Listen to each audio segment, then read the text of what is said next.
ወላጆች ልጆቻቸውን የማብላት የማጠጣት የማልበስ ብሎም ዓለማዊ ትምህርትን የማስተማር ግዴታ አለብን ብሎ ተቀብለዋል።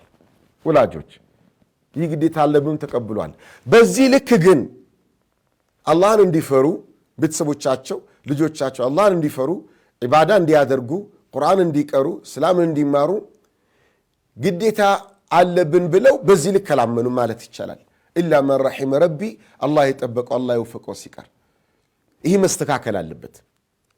ዓለማዊ ህይወታቸውን መብላት መጠጣትን እንደ አላህ እኮ ከረፍት በፊት ባየነው የቁርአን አንቀጽ ላይ ምንድን ያለው? ወአሙር አህለከ ቢሰላቲ ወስጠቢር ዐለይሃ ላ ነስአሉከ ሪዝቀን ነሕኑ ነርዙቁክ። ቤተሰቦችን ምን አበላህ ምን አጠጣህ ብዬ አልጠይቅህም፣ አንተንም እነሱንም እኔ ነኝ ማበላችሁ ማጠጣችሁ መረዝቃችሁ። ግን ምጠይቅህ በምንድን ነው? ቤተሰቦችን በሰላት አዝሃል ወይ? አላህን በማምለክ የአላህ ባሪያ እንዲሆኑ አድርገሃል ወይ?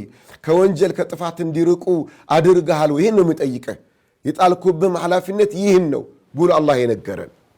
እኛ ግን ኃላፊነት የተሰጠንን ነገር ከአላህ የተሰጠንን ኃላፊነት ቸል ብለን ትተን ኃላፊነቱን እኔ ወስደዋለሁ ባለው ጉዳይ ላይ ነው ቢዚ እየሆን ያለ ነው።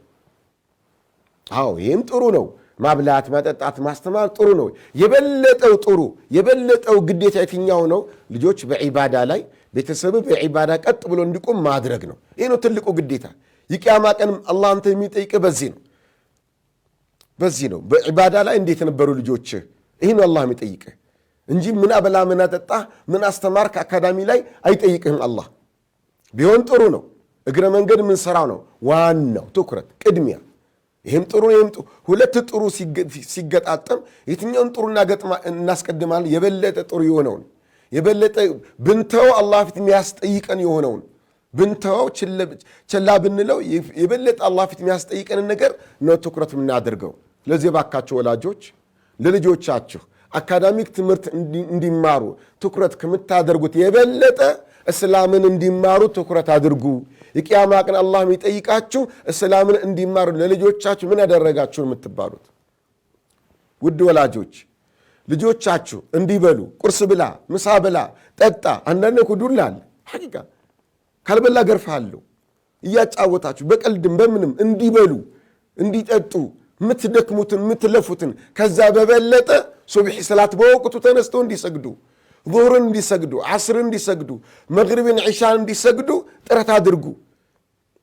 እየለመናችሁም ቢሆን እየተቆጣችሁም ቢሆን እየመታችሁም ቢሆን ሰላት ላይ እንዲሰግዱ ለዚህ ከምትጨነቁት የበለጠ ዲናቸው ላይ ጠንካራ እንዲሆኑ ልትጨነቁ ይገባል። አፍሪካ ቲቪ